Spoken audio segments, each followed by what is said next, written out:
thought I'd do a video on the TradeWind twin headsail because there's been lots of interest. So I'm just going to go through. Today we're sailing from Barbuda to St. Bart's, and we've got a true wind angle of about 170, so perfect for the TradeWind sail. About 16 knots, maybe gusting 20, so again that's just really good wind range. Mainsail will be left down. The mainsail halyard is on the end of the boom. This is important, and also you want the main sheet hard in.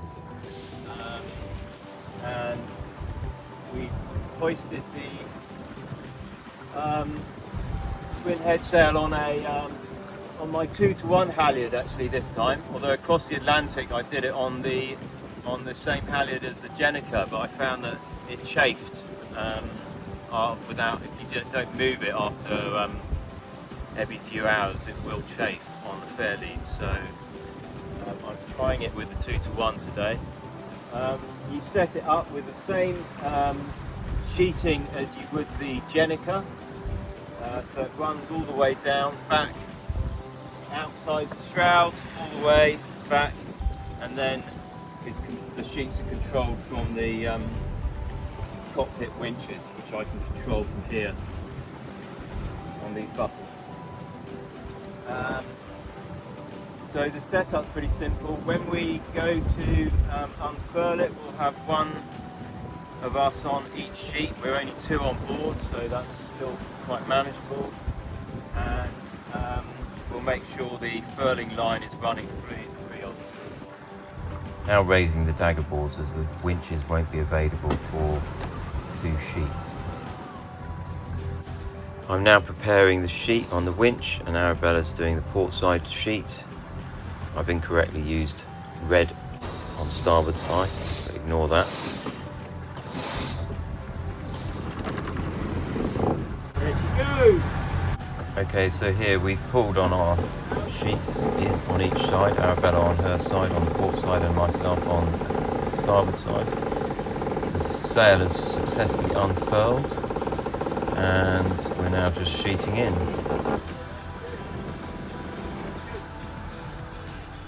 Okay, so now we're showing you the unfurling of the sail from a different angle.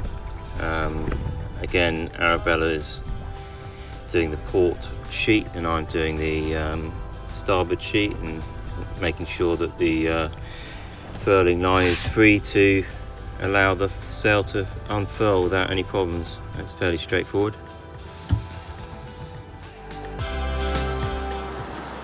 Okay, so we've just got the sail out, fairly straightforward. One person on each sheet. We're doing, we've got about 17 knots of wind. We're doing 9.5, 17, 18 knots, and yeah, super simple. It's all set now. We're sailing at an angle of true wind angle of 155, so we're not even dead downwind, and it's working really well. Can you tell me what you think about the sail? Well, I really like it because it makes the boat feel balanced and smooth, and I don't know, it's just quite calming, really. Yeah. And you don't really have to do much, you just Enjoy the ride. Okay, so you can see the setup a bit closer. It's got a torsion cable here, and this is a carver furler, but you could use a pro furl one, pretty standard, same as I would use on my Jenica. So basically both the sails just wrap around this. It's quite a simple system. And then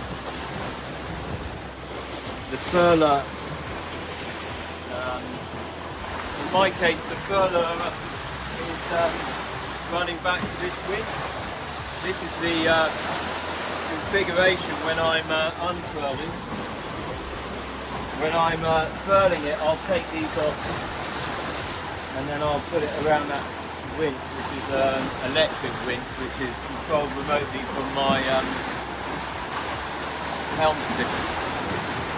That way I can manage the sheet and furl the sail at the same time, and Arabella can manage the other sheet. One small issue I did have with this sail is that the sheet presses quite hard against these stanchions. Not so much today, but on big swell across the Atlantic, and one of them eventually came loose. So I've actually had these spacer fittings fitted, which brings the block further outward, and I'm not 100% sure it works fully, but it's definitely helped.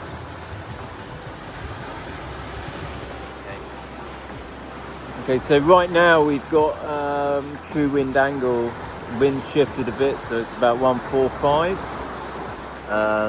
We're still filling the sail nicely, still doing 9 knots in about 18 knots of wind.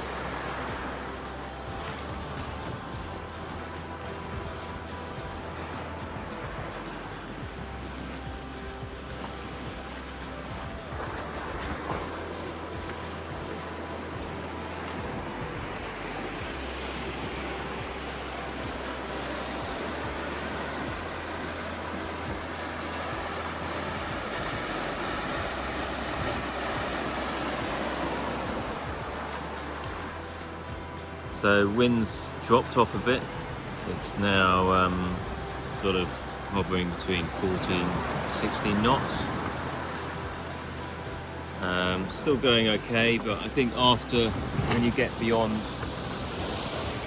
or below 14 knots, or even below 15, the performance of the twin headsail isn't as good.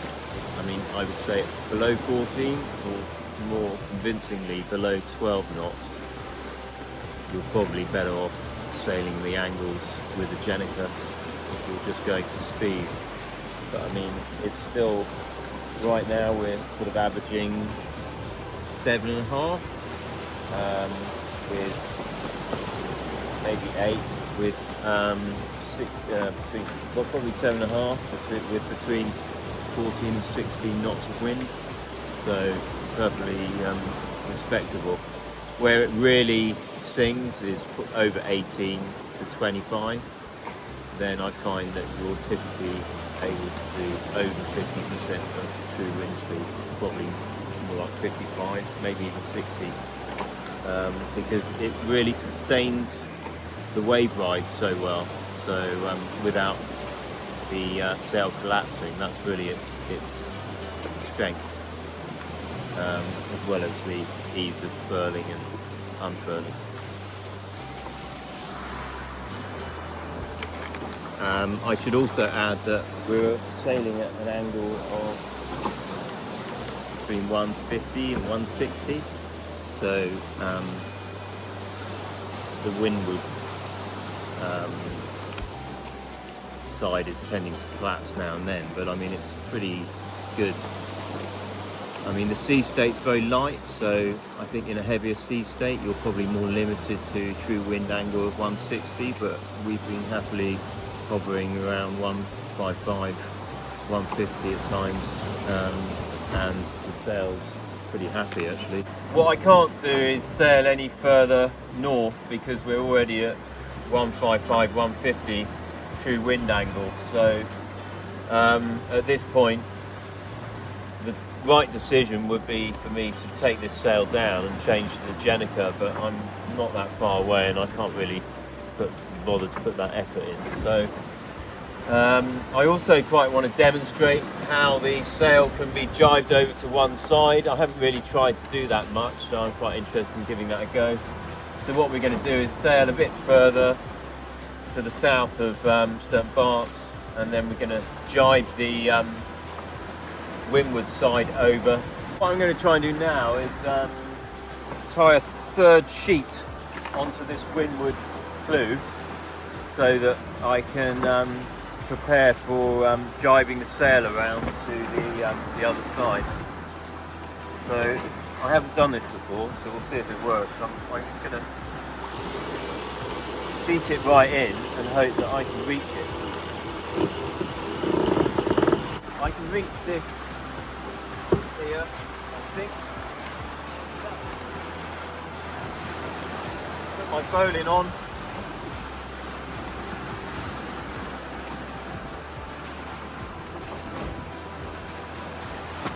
So now I'm going to prepare this sheet, bring it all the way around the front, just like the other.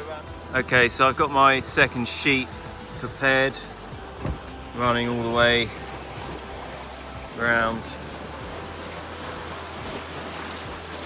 onto the sail.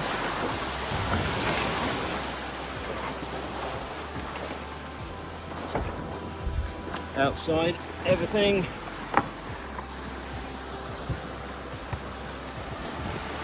And then I put a temporary block here.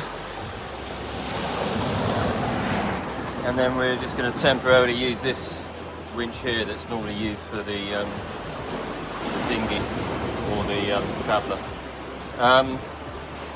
So Arabella's going to sheet in on this when we jibe the sail round, and I'm going to release the other side and manage the helm. Got it? Okay. Okay, so we've just jibed the sail around. Quite straightforward, the same as any other jibe with a light wind head sail. So we're doing about 8.5 knots in 15.5 knots of wind, so that's not bad. Sorry, what are we doing? No, we're not. We're doing 6.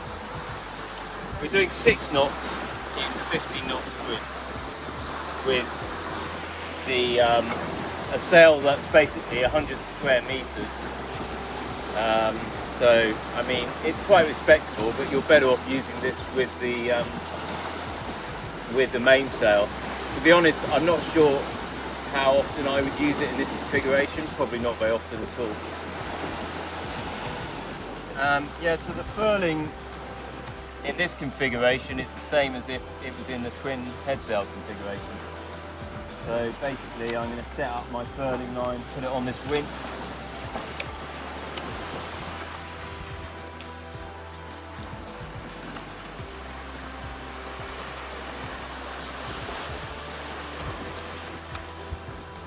So just to conclude, to finish off this video, what are the positives? The positives are easy handling for short-handed, for just 2 people.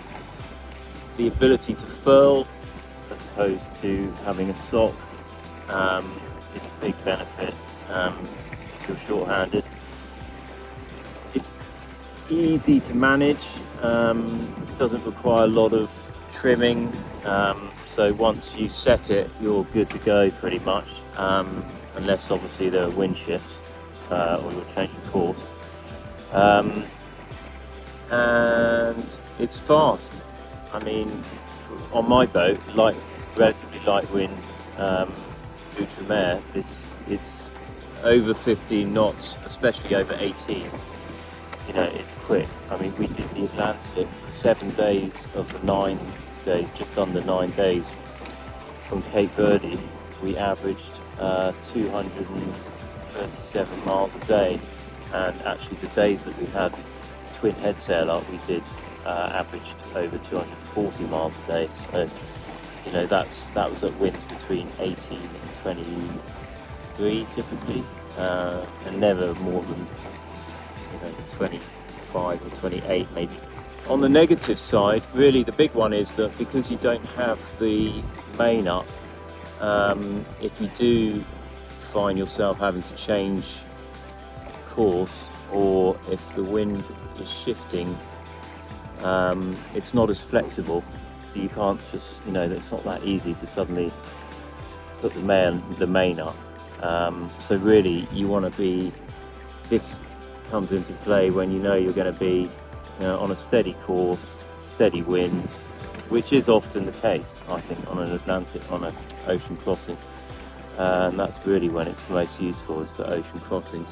But I mean, it's been useful between the Caribbean islands once or twice, but I haven't used it a whole lot going up and down the Caribbean chain. The other limitation with it is probably the performance at lighter winds.